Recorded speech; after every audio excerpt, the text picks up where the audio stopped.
বাংলাদেশের বর্তমান প্রজন্মের অত্যন্ত প্রতিভাবান ও প্রতিশ্রুতিশীল দুই সঙ্গীত শিল্পী শুভেন্দু দাস শুভ এবং সানজিদা মাহমুদ নন্দিতা নিজেদের অনন্য মেধার পরিচয় দিয়ে এই দুই তরুণ শিল্পী জুটি বেঁধে শুরু করেছেন মোজি অ্যান্ড কোং নামের একটি মিউজিক প্রকল্প।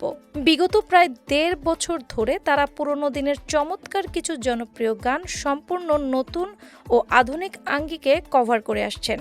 তাদের এই ব্যতিক্রমী নান্দনিক ও মিষ্টি পরিবেশনা ইতোমধ্যেই দুই বাংলার অসংখ্য সঙ্গীতপ্রেমী দর্শক ও শ্রোতাকে দারুণভাবে মুগ্ধ করেছে। এবার সেই মুগ্ধ শ্রোতাদের তালিকায় যুক্ত হলেন ভারতের বিশ্ববরেণ্য অস্কারজয়ী কিংবদন্তি সঙ্গীত ব্যক্তিত্ব এ.আর রহমান। শুভ ও নন্দিতার গান শুনে এই প্রখ্যাত সঙ্গীতগুণী শুধু নিজের মনেই ভালো লাগা ও মুগ্ধতাতে সীমাবদ্ধ রাখেননি, তিনি গানটি পছন্দ করে নিজের ভেরিফাইড ইনস্টাগ্রাম অ্যাকাউন্টের স্টোরিতে শেয়ার করার মাধ্যমে তাদের বিশেষ স্বীকৃতি দিয়েছেন। মূলত সম্প্রতি এই বাংলাদেশি শিল্পী জুটি এ.আর রহমানেরই সুর করা বিখ্যাত সাওয়ারিয়া চলচ্চিত্রটির একটি গান কভার করেছিলেন।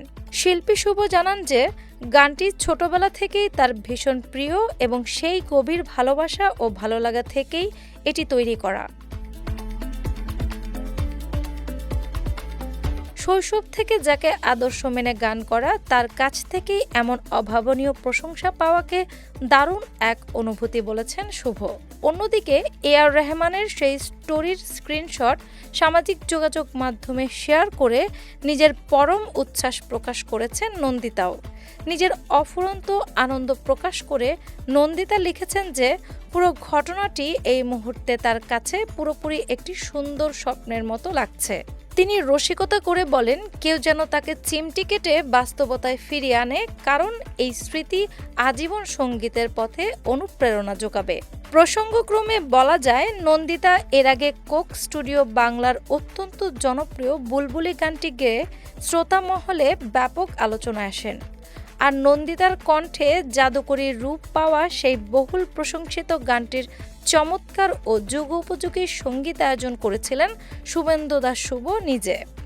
যদিও পেশাগত কাজের বাইরেও এই দুই গুণী ও সম্ভাবনাময় শিল্পীর মধ্যকার চেনা জানা এবং সুন্দর সম্পর্ক গড়ে উঠেছিল আরও আগে থেকেই।